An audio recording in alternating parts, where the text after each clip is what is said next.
Imagine a man who, in a moment of extreme loneliness, received a promise that seemed impossible. He was taken away by a chariot of fire, leaving behind a legacy that would never be forgotten. But what hides behind this mysterious moment? There's a chillingly revealing secret that could change everything. You're about to discover how this secret has not only impacted his life, but can also transform yours. Let's explore this journey of faith, overcoming and revelation that deeply touches our own pain and leads us to the solution we seek so much. Stay with me, because what comes next will transform the way you see the impossible. The story of Elijah begins at a time of great darkness for the people of Israel.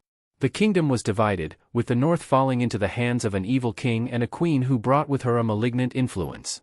Ahab, the king of Israel, had married Jezebel, a woman of Phoenician origin, who introduced the worship of Baal, a pagan god. Jezebel, with her power and ambition, led Ahab down a path of destruction, turning the people of Israel away from their true God, the Lord. Elijah, a simple man without great resources or wealth, lived in the mountains of Galilee. He was neither a priest nor a man of high status, he was just a prophet, a man who heard the voice of God and obeyed it. But Elijah's story would not be ordinary. God had chosen him for a mission that would change the course of Israel. As the people moved further and further away from God, the Lord called Elijah to be the voice of warning, the herald of truth who would speak on behalf of the Creator. Elijah's calling was not something simple. He did not have a grand vision or a shining angel before him. Instead, it was a whisper in his heart, a clear and direct call from God, that led him to leave his peaceful life and confront the power of a tyrant king and a wicked queen. He knew his mission would be difficult and that he would face persecution, but still, he obeyed. Elijah did not hesitate. He rose up and went straight to King Ahab's palace. And here, the most dramatic part of his story begins. When he stood before the king, Elijah did not bring soft words or promises of prosperity. Instead, he brought a harsh and direct message. As surely as the Lord, the God of Israel, lives, before whom I stand, there will be neither dew nor rain in the next few years except at my word. This was an act of courage and boldness. By challenging Ahab, Elijah was challenging not only the king but the very religious system of Israel, which had been corrupted by the worship of Baal. Baal, considered the god of rain and harvest, was venerated by Jezebel and her followers. By declaring the drought, Elijah was directly confronting the power of Baal and declaring that only the God of Israel had control over nature and the destinies of the land. Ahab, furious, did not know what to do with Elijah. Like any man of power, he did not want to be challenged in his authority. But Elijah was not there to please or win the favor of the king. He knew his mission was to obey God, and his obedience was greater than any threat. After this bold declaration, Elijah was instructed by God to hide. The Lord led him to the brook Cherith, where he could find refuge and be sustained. God did something extraordinary at this moment. He sent ravens to bring Elijah bread and meat, and he drank from the brook's water. Even in a scenario of drought and desolation, God miraculously provided for the prophet. But Elijah's story did not end there. He remained in constant contact with the Lord, always ready to hear his instructions. Every step of his journey was guided by God's hand, and Elijah, despite being an ordinary man, became a powerful instrument in the hands of the Almighty. This was just the beginning of Elijah's journey, but his calling was already clear. He was not just any man, he was the voice of God, chosen to confront evil and bring the people of Israel back to their true Lord. La historia de Elías comienza en un momento de gran oscuridad para el pueblo de Israel. El reino estaba dividido, con el norte cayendo en manos de un rey impío y una reina que traía consigo una influencia maligna. Acab, el rey de Israel, se había casado con Jezabel, una mujer de origen fenicio, que introdujo la adoración a Baal, un dios pagano. Jezabel, con su poder y ambición, guió a Acab por un camino de destrucción, apartando al pueblo de Israel de su verdadero Dios, el Señor. Elías, un hombre simple, sin grandes recursos ni riquezas, vivía en las montañas de Galilea. No era un sacerdote ni un hombre de alto estatus, era solo un profeta, un hombre que escuchaba la voz de Dios y obedecía. Pero la historia de Elías no sería común. Dios lo había elegido para una misión que cambiaría el rumbo de Israel. A medida que el pueblo se alejaba cada vez más de Dios, el Señor llamó a Elías para ser la voz de advertencia, el heraldo de la verdad que hablaría en nombre del Creador. El llamado de Elías no fue algo simple. No tuvo una visión grandiosa ni un ángel brillante ante él. En su lugar, fue un susurro en su corazón, un llamado claro y directo de Dios, que lo hizo salir de su vida tranquila para enfrentar el poder de un rey tirano y una reina maligna. Sabía que su misión sería difícil y que enfrentaría persecuciones, pero aún así obedeció. Elías no dudó. Se levantó e inmediatamente fue al palacio del rey Acab. Y aquí comienza la parte más dramática de su historia. Al presentarse ante el rey, Elías no trajo palabras suaves ni promesas de prosperidad.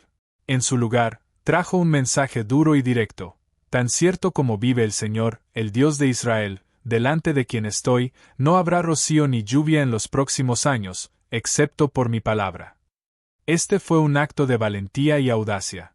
Al desafiar a Acab, Elías no solo desafiaba al rey, sino al mismo sistema religioso de Israel, que había sido corrompido por la adoración a Baal.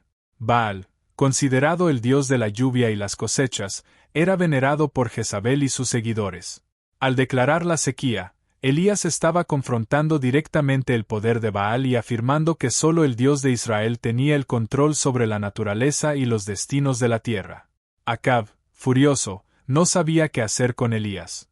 Como cualquier hombre de poder, no quería ser desafiado en su autoridad. Pero Elías no estaba allí para agradar ni conquistar la simpatía del rey. Sabía que su misión era obedecer a Dios, y su obediencia era mayor que cualquier amenaza. Después de esta declaración audaz, Elías fue instruido por Dios a esconderse. El Señor lo guió al arroyo de Kerit, donde podría refugiarse y ser sustentado. Dios hizo algo extraordinario en ese momento. Envió cuervos para llevarle pan y carne, y él bebió del agua del arroyo.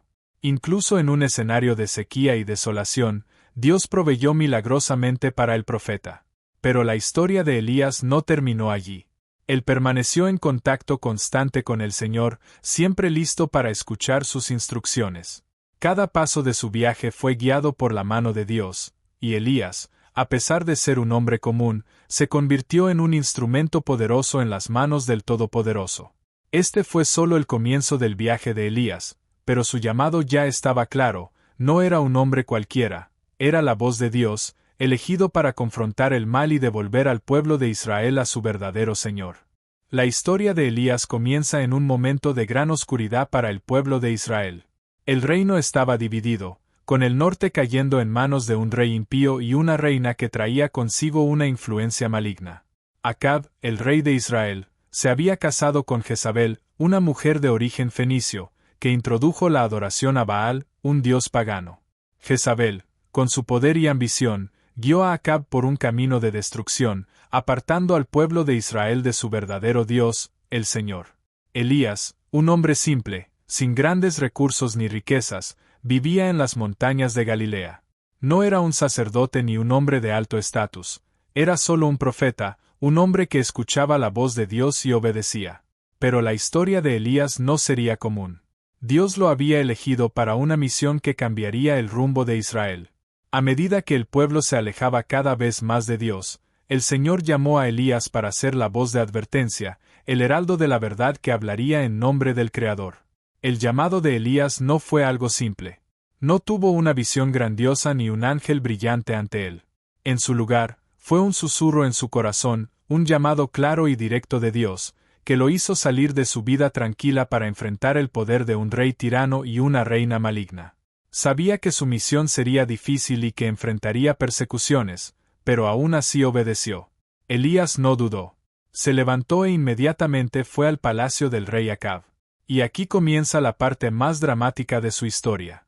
Al presentarse ante el rey, Elías no trajo palabras suaves ni promesas de prosperidad. En su lugar, trajo un mensaje duro y directo. Tan cierto como vive el Señor, el Dios de Israel, delante de quien estoy, no habrá rocío ni lluvia en los próximos años, excepto por mi palabra. Este fue un acto de valentía y audacia.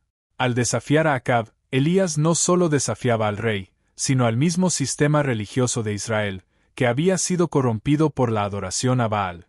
Baal, considerado el dios de la lluvia y las cosechas, era venerado por Jezabel y sus seguidores.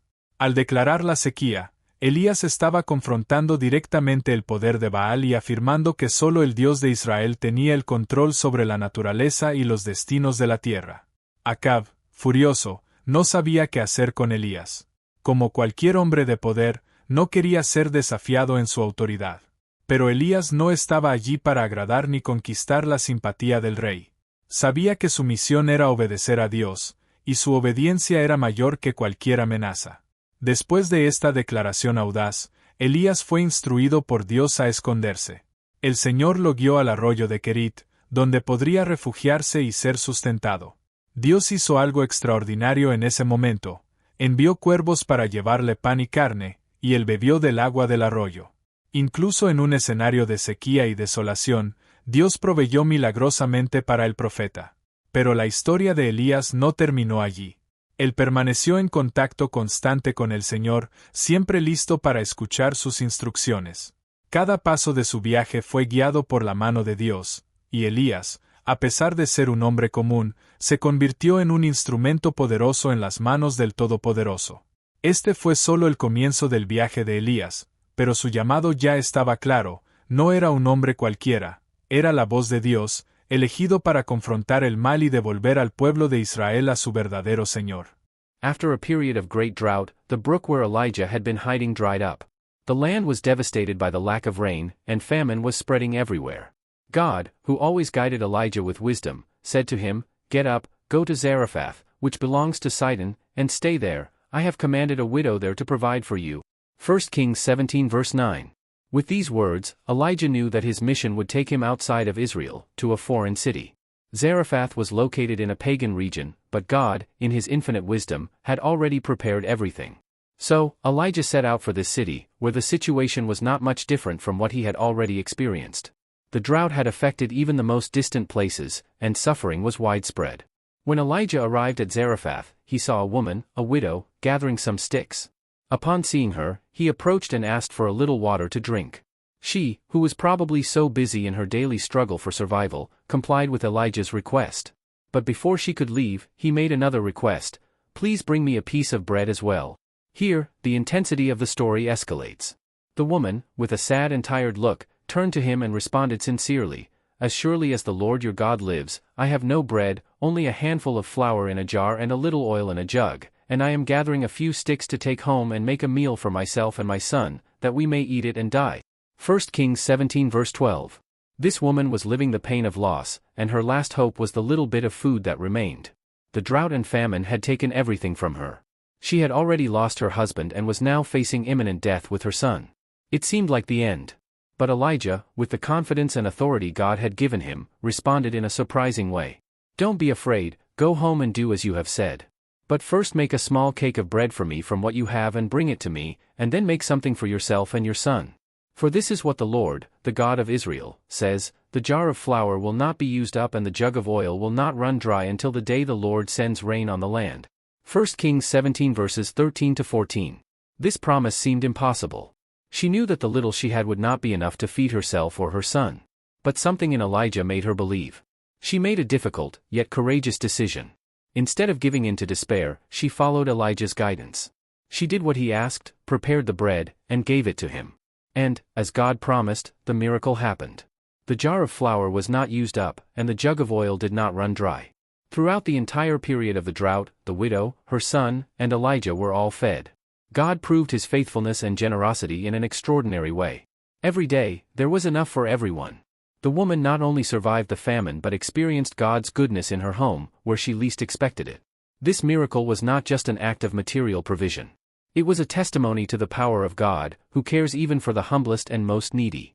He revealed himself as the one who never abandons, even when circumstances seem impossible.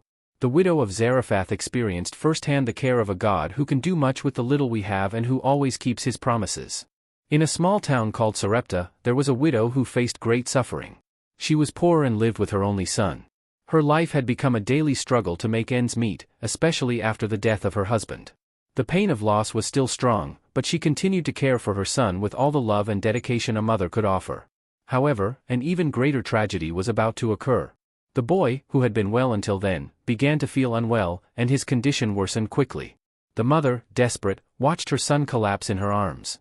When he finally died, the pain was unbearable. It was as if the ground had opened beneath her feet and she had fallen into an endless abyss. She knew he was all she had, and the loss seemed like a pain impossible to bear. With a heavy heart, the widow turned to the prophet Elijah. She knew he was a man of God, someone with power over the most impossible situations, and with one last hope, she ran to him. She found him and, with tears in her eyes, said, "What do you have to do with me, man of God? Have you come to bring up my sins and kill my son? The pain in her words was clear, and the suffering she carried was written on her face. Elijah, moved by compassion and the divine authority he carried, did not hesitate. He knew that this moment was not the end, but a time to show God's power in an even more extraordinary way. The prophet, with firmness and unwavering trust in the Lord, asked the woman to hand over her son's body to him. He went up to the room where the boy lay, and there, with his eyes turned toward the heavens, he cried out to God with all his strength, "O Lord, my God, I pray that this child return to life." Elijah lay on top of the boy's body, his face pressed to his, and prayed fervently. He repeated his prayer once more, and at that moment, something supernatural happened. The boy's body began to warm, his breath returned to his chest, and, as if touched by a divine force, he opened his eyes. Death had been defeated, and life had once again returned to the boy.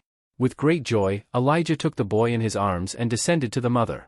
He called her and returned her son, now alive, back into her arms. The woman, with tears of gratitude and disbelief in her eyes, looked at Elijah and exclaimed, "Now I know that you are a man of God and that the word of the Lord is in your mouth." The restoration of that boy was not only a miracle of life but also a clear confirmation that Elijah was truly a prophet of the living God. This event brought an even deeper confirmation of the divine authority that rested upon Elijah. He not only spoke in God's name but also demonstrated the Lord's power in an impressive way. When the widow saw her son resurrected, she had no more doubts. Elijah was a messenger of God, and her faith was now firm and unshakable. The resurrection of that boy was a reminder that, with God, even the most hopeless situations can be transformed. The widow's pain turned into joy, and the miracle not only restored the life of a son but also strengthened the faith of all who were around. Elijah was not just a man of words, but of action, and his connection with God was palpable, powerful, and real. In a small town called Zarephath, during difficult times, there was a widow who faced a constant struggle for survival. She lived with her only son, and since her husband's death, life had become an immense challenge. The pain of the loss was still alive in her heart, and the longing for her companion followed her with every step. But as much as the sadness consumed her, she dedicated herself entirely to her son, the only possession she had left. With him, she found the strength to keep going, even though the world around her was one of scarcity and suffering. The town of Zarephath, located in a distant region, was facing a severe drought. Food was scarce, and the widow found herself fighting hunger day after day, trying to make the little she had last as long as possible. There was nothing left for her but that son whom she loved deeply, her only comfort. She spent her days, often gazing at the horizon, wishing the difficulties would end, but the reality seemed more bitter with each passing day. One morning, a greater tragedy struck her. Her son, who had been healthy until then, began to feel unwell. At first, it was just subtle signs, mild fever and weakness. But soon, the situation worsened, and in a matter of days, the boy's condition deteriorated alarmingly. The mother, desperate, watched her son lose strength, his smile fading, and, finally, he collapsed in her arms. The pain of seeing her son on the brink of death broke her heart, and she stood frozen, not knowing what to do. Despair took hold of her. She looked at her son's pale, lifeless face and wondered why this tragedy had to happen in her life. Her son, the last precious thing she had, was dying, and she didn't know how to save him. It was as if the weight of the world had fallen on her shoulders, and the pain of the loss she still carried was intensified by the pain of watching her son die. With a heavy heart and not knowing where else to turn, the widow remembered Elijah, the prophet of God. She knew he was a man of faith and that, in times of despair, he could be her last ray of hope. Without wasting any time, she ran to him, tears in her eyes and her soul overflowing with sorrow. When she reached Elijah, she fell before him and, with a trembling voice, said, "What do you have to do with me, man of God? Have you come to bring up my sins and kill my son?" Her words were full of pain, and the frustration with her situation was clear in her voice. She couldn't understand how she had come to this point, where, in her mind, suffering seemed endless. Elijah, seeing the pain and desperation of the woman, did not hesitate. He was a man of God, and he knew he could not let this situation end like this. With compassion, he asked the widow to give him her son's body. Without thinking twice, she obeyed, and Elijah took the boy in his arms to the room where he had been lying. There, the prophet, with unwavering faith and full trust in God, knelt by the boy's body and cried out to the Lord. "O Lord my God, I ask you to bring this child back to life." He was not merely asking for a miracle, he was challenging the laws of nature and trusting that God, the Lord of life, had power over death. With firm faith, Elijah lay on the boy's body, placing his face against his, as if he wanted to transmit the life he knew came from God. He prayed fervently, repeating his prayer once more. At that moment, something extraordinary happened. The The boy's body, which had been lifeless, began to warm. His breath returned, and, like a miracle, his eyes opened. He had been brought back to life, as if death had been defeated before the divine power. Elijah, filled with joy and gratitude, took the boy in his arms and descended the stairs to the mother. When he called her and handed her son back to her, the woman could hardly believe what she saw. She looked at Elijah with a mixture of disbelief and gratitude, and her words came full of emotion. "Now I know that you are a man of God and that the word of the Lord is in your mouth." At that moment, the widow's faith was transformed. She knew, without a doubt, that Elijah was a true messenger of God and that the power of the Lord was manifested through him. The resurrection of that boy was not only a miracle of life, but also a confirmation of the power of God that rested upon Elijah. It was as if the heavens had opened to show the widow that, even in the darkest situations, God was present and able to transform even death into life. The widow's pain, which had seemed impossible to bear, was replaced by indescribable joy. Her faith was renewed, and with it, she began to believe that, with God, nothing was impossible. Elijah was not just a man of words, but of action, and in that moment, he proved that his connection with God was not just a theory but something real, powerful, and tangible. The resurrection of that boy was a powerful reminder that, with God, even the most desperate situations can be transformed into miracles of hope and renewal. The widow's faith was restored, and she would never be the same again. After the grand confrontation on Mount Carmel, where the prophet Elijah faced the prophets of Baal and powerfully demonstrated God's power, things took an unexpected turn. Elijah's victory was a clear sign of God's sovereignty over all the earth. However, instead of seeing this victory as a sign of redemption for the people of Israel, Queen Jezebel's reaction was pure fury. She could not accept the humiliation of her prophets and the defeat of her God. Her threat was immediate and cruel. She swore to kill Elijah. When Elijah heard of this threat, his heart was filled with fear. The courage he had shown before hundreds of prophets of Baal disappeared at the words of a woman determined to destroy him. Perhaps, in his mind, he had imagined that after the great miracle on Mount Carmel, the people would fully turn to God, but that did not happen. Instead, he found himself alone, with Jezebel furious and a people who had still not repented of their sins. Overcome by panic and emotional exhaustion, Elijah fled aimlessly. He ran desperately, not looking back, as if fleeing from death itself. He traveled a long way until he reached the desert of Beersheba, a desolate and lifeless region. There, in the solitude of the desert, Elijah sat under a tree, completely broken. His body was exhausted, and his soul, drained. He no longer saw any meaning in his mission. It seemed that the fight was futile and that death would be a relief for him. It was at this moment of deep despair that Elijah, with no strength left to go on, cried out to God, saying, "Enough. I am no better than my ancestors." He wished his life would end because he felt he had no more strength to fight. Darkness filled his heart, and the loneliness of the desert became a reflection of his inner sadness. But in the midst of his suffering, something wonderful happened. God, in his mercy and care, did not leave him alone.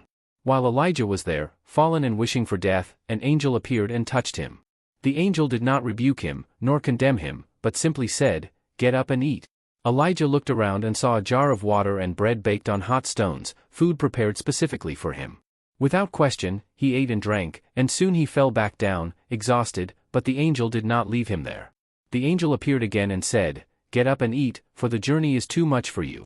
With renewed strength from the meal, Elijah stood up and continued his journey. He didn't know where he was going, but the food he had received gave him the energy needed to keep moving forward.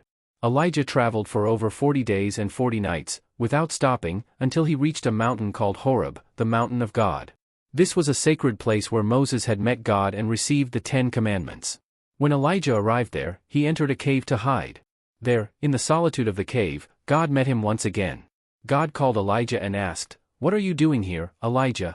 The prophet, still disheartened, responded with a complaint, "I have been very zealous for the Lord, but the people of Israel have abandoned your covenant, torn down your altars, and killed your prophets. I am the only one left, and now they are trying to take my life as well." God then revealed something surprising. He asked Elijah to come out of the cave and stand before him. Then, a great storm arose, with strong winds that broke the rocks, but God was not in the storm. Afterward, there was an earthquake, but God was not in the earthquake. Finally, a fire came, but God was not in the fire. After all these dramatic signs, there was a gentle whisper, and it was in that moment that Elijah knew God was there. God, in his immense patience, did not come in a powerful or terrifying way. He spoke calmly and peacefully, showing that even in the midst of chaos and anguish, he is always present. And it was there, in that moment of silence, that Elijah found comfort and renewal. God comforted him, gave him new instructions, and reminded him that he still had a plan for him, a mission to fulfill. It was not over, as Elijah had thought. God also revealed to Elijah that he was not alone. Although Elijah felt he was the only faithful one to God, God showed that there were 7,000 people in Israel who had not bowed down to the idols of Baal. Elijah did not need to feel abandoned, for there were others who, like him, remained steadfast in their faith. With this renewal, Elijah rose once again, ready to continue his mission. The desert that had consumed him with despair had now become the place where he found the strength to carry on. God had provided him with the nourishment he needed for both body and soul, and Elijah was ready for whatever lay ahead. After a long journey marked by anguish, fear, and despair, Elijah found himself at a moment of total exhaustion. The prophet had taken refuge on Mount Horeb, also known as the Mountain of God, where Moses had received the law. Elijah felt completely alone, isolated from everyone, even from God. He had fled from Jezebel, the wicked queen who had threatened to kill him, and he felt defeated, with no strength to continue. The words of his prayer echoed in his mind, a plea for help, a supplication, "Lord, enough. Take my life, for I am no better than my ancestors." Elijah was on the brink of despair. He sat alone in a cave, on top of that desolate mountain, and there he hid from everything and everyone. But what he didn't know was that in that silent and solitary place, something grand was about to happen. It was there, in that moment of fragility, that God would reveal himself in a completely different way. Suddenly, a great and powerful gust of wind struck the mountain. The wind howled like a furious storm, tearing rocks, shaking trees, and making the ground tremble. But to Elijah's surprise, God was not in the wind. The strong wind passed, and the storm calmed, but God had still not spoken. Soon after, the earth began to shake violently, an earthquake that shook the mountain as if the very world was about to unravel. The ground split open, and the rocks rolled. Elijah watched the scene, feeling the earth tremble beneath his feet, but once again, God was not in the earthquake. The silence after the tremor was absolute. The prophet felt more and more bewildered. Before he could recover, a flame of fire appeared before him. The fire, as intense and devastating as divine judgment itself, seemed to consume everything around him. But once again, God was not in the fire. The fire went out, and once again, silence lingered over the mountain. Now, Elijah was perplexed. He had expected God to speak through these powerful signs, as he had done on other occasions, but what he realized was that God was not in the grand and terrifying manifestations of nature. It was in this deep silence that something special occurred. Suddenly, a soft and calm voice began to speak to Elijah's heart. It was not a booming voice, but a calm and serene voice, like a gentle whisper in the wind. It was the voice of God, so distinct and powerful, but at the same time so gentle and welcoming. God was there, speaking to Elijah, not through the destructive power of nature, but in such a quiet way that it took an attentive heart to hear it. And God said to Elijah, "What are you doing here, Elijah?" A simple yet profound question. God knew where Elijah was physically, but he wanted him to reflect on his emotional and spiritual state. The prophet, still confused and weary, answered, "I have been zealous for the Lord, but the children of Israel have rejected your covenant. They have killed the prophets, and I am the only one left. I am here alone, fearing for my life." God, with patience and tenderness, gave him a mission. He did not rebuke him for his weakness or fear, but showed him that he was not alone. "Go and anoint Elisha as prophet in your place," God said. "And I have left 7,000 in Israel who have not bowed to Baal." The encounter on Mount Horeb, which seemed to be just a moment of solitude and despair for Elijah, became a moment of divine revelation. God was there, not in the thunder and chaos, but in the quiet, in the serenity of a soft voice that brought peace to the prophet's heart. He learned that even in the darkest and quietest moments of life, God's presence is real and is by our side, waiting to speak to us in a way that only an attentive heart can perceive. Elijah left Mount Horeb with renewed hope and a clear mission, with the certainty that, although the winds of adversity blew strong, the voice of God would always be stronger, gentler, and clearer when he was willing to hear it in silence. After Elijah faced the challenges on Mount Carmel and experienced moments of deep anguish and discouragement, God knew that he needed someone to carry on his mission. The prophet Elijah, despite his victories, was already exhausted, and the Lord, in his wisdom, was preparing a new leader for the people of Israel. This moment was crucial for the future of the nation and for the divine work. God then approached Elijah in a clear and direct way. In 1 Kings 19 verse 16, the Lord instructs Elijah to anoint 3 people, Hazael, to be king of Syria, Jehu, to be king of Israel, and, most importantly, Elisha, to be the next prophet. The voice of God echoed in Elijah's heart, bringing him renewed purpose and a new challenge. "Go and anoint Elisha son of Shaphat, from Abel-Meholah, as prophet in your place," God said, revealing that Elijah's ministry would not end with his death, but would continue through Elisha, his successor. Elisha was not just an ordinary man, he was living a simple life, working in the fields, taking care of the oxen. When Elijah found him, he was plowing with 12 pairs of oxen, signaling his life of hard work. He was a man of humble character, without the pomp of a leader, but with unshakable faith and a heart willing to serve God. Elijah approached Elisha directly, without words and without hesitation. He threw his cloak over Elisha, a symbolic and powerful gesture that represented the transfer of authority, the divine calling to the prophetic ministry. Elijah, the prophet, was not just any figure in biblical history. His name has echoed through the centuries as a cry of faith and courage, a beacon of light in the midst of a world filled with uncertainties. His life, marked by miracles and intense moments of confrontation, offers us more than just accounts of a distant past. He was, and still is, a reference for all who seek to find divine truth, especially when the path seems narrow and dangerous. Imagine yourself in Elijah's place. He lived in a time when worship of the Lord was increasingly suffocated by idolatry and the corruption of King Ahab and Queen Jezebel's government. The people, once faithful to God, had turned away, worshipping idols and accepting practices that dishonored the holiness of the Creator. Elijah, feeling the weight of responsibility, did not hesitate to confront the reality of his time. He was a solitary man, but he possessed something that made him stronger than any army: his faith. Elijah's unwavering faith in God was his armor. Amidst persecution and death threats, he did not bend, and it was in a moment of extreme need that God revealed the secret that would never be forgotten. Elijah, in his boldness and courage, not only challenged the prophets of Baal on Mount Carmel but also exposed the weakness and falseness of the gods the people worshipped. He cried out to the Lord, and a flame from heaven descended, consuming the sacrifice prepared for the Lord. It was there, in that direct confrontation, that God revealed his greatness, and Elijah was the chosen instrument to show the world that only he is God. The people of Israel were shaken to their core, and with that, many lives were transformed. However, Elijah's impact did not stop there. The true secret he revealed goes far beyond miracles or victories over enemies. He left a lesson that echoes today: no matter how dark the situation, those with unwavering faith in God will see his intervention. Elijah was not just a prophet, he became a symbol of resistance, courage in times of persecution, and total trust in divine power. Even when all seemed lost, he knew the Lord was by his side. His story did not end on Mount Carmel, where God used him to restore the people's faith. After a great victory, Elijah found himself fleeing to the cave of Horeb, fearful and exhausted, but it was there that the Lord revealed himself to him, not in strong winds, not in earthquakes or fire, but in a gentle breeze. This teaches us that God often reveals himself in moments of stillness and reflection, when the storms of life leave us vulnerable. Elijah, in that moment, was renewed for his mission, and God instructed him to anoint Elisha as his successor, continuing the work of restoring the people of Israel. Elijah was also a prophet who pointed to the future. His ascent to heaven in a chariot of fire not only confirmed his divine mission but also prefigured an even greater event, the coming of the Messiah, who would redeem humanity.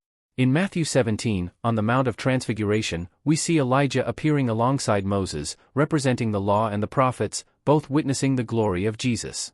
This proves that Elijah, much more than a hero of the past, is an eternal symbol whose influence extends throughout history. Therefore, Elijah's impact on the future is undeniable. His courage and faith became an example for all who, in times of difficulty and crisis, seek truth and the presence of God. He not only influenced his generation, but his actions reverberated through time, teaching us that even in our moments of weakness, we can trust in God's supernatural power to lift us, to guide us, and to use us powerfully. Elijah showed us that when we obey God with all our hearts, we can be instruments of change, not only in our time but for generations to come. And so, Elijah's story is not just an ancient tale. It is an invitation for all of us. In a world that often seems lost, Elijah's story is a light that reminds us that God will always have a remnant, always a voice crying out for the truth, and that through faith, he can still move mountains.